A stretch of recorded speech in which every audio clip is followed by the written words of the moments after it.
एक शख्स ने मुझसे पूछा कि ये बताइए सूरज जमीन से छोटा है या बड़ा है, अगर बड़ा है तो कितने गुना बड़ा है। इसी तरह ये भी बताइए कि जनाब चांद जमीन से छोटा है या बड़ा है, और अगर छोटा है तो कितने गुना छोटा है। तो मैं उसको कहने लगा कि भाईजान क्यों ना मैं आपको एक ऐसा उसूल बताऊं कि जिसकी बुनियाद पर कायनात के अंदर जितने भी सैयारात हैं या सितारे हैं, तो आप उनके बारे में मालूम कर सकें कि वो जमीन से छोटे हैं या बड़े हैं, और अगर छोटे हैं तो कितने गुना छोटे हैं, और अगर बड़े हैं तो कितने गुना बड़े हैं। तो चलिए हम आपको आज वो उसूल बताते हैं। सबसे पहले हम ये मालूम करते हैं कि सूरज जमीन से छोटा है या बड़ा है, और अगर बड़ा है तो कितने गुना बड़ा है। उसके लिए आपको दो चीजें दरकार होंगी, जिसको आप गूगल से भी ले सकते हैं। पहली चीज है अर्थ डायामीटर और दूसरी है सन डायामीटर। अब आप क्या करेंगे, इनमें से देखेंगे कि कौन सा डायामीटर बड़ा है। जो बड़ा हो उसको पहले रखिएगा, जो छोटा हो उसको बाद में रखिएगा, और बड़े को आपने छोटे पर तकसीम कर देना है, डिवाइड कर देना है। डिवाइड करने के बाद जो भी आपके पास आंसर आएगा उसका आपने क्यूब ले लेना है। कैसे?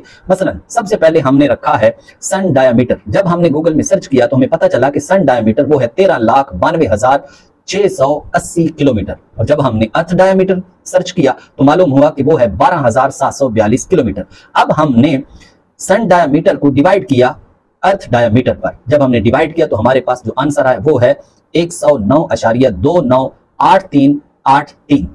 इसका हमने लिया क्यूब, और जब हमने इसका क्यूब लिया तो क्यूब जनाब आया 13,05,693.41 किलोमीटर। इसका मतलब ये हुआ कि जो सूरज है वो जमीन से 13 लाख गुना बड़ा है। चलिए अब दूसरी मिसाल ले लेते हैं। वो ये है कि जनाब चांद हमारी जमीन से कितने गुना बड़ा है। उसके लिए आपने क्या करना है, अर्थ डायमीटर पहले से आपके पास मौजूद है, अब आपने मून डायमीटर ले लेना है। जब हमने अर्थ डायमीटर और मून डायमीटर को चेक किया तो उनमें से जो अर्थ डायमीटर था वो बड़ा था। इससे हमें पता चल गया कि जो अर्थ है वो मून से बड़ी है। अब हमने अर्थ डायमीटर को डिवाइड किया है मून डायमीटर पर। वो कैसे? इस 12,742 डिवाइड किया है हमने 3,474.8 पर।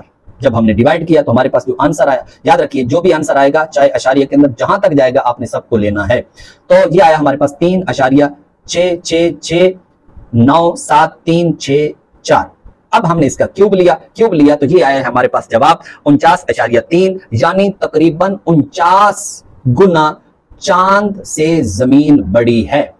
इसका मतलब यह है कि एक तरफ अगर हम 49 चांद रखें तब जाकर वो जमीन के बराबर होंगे।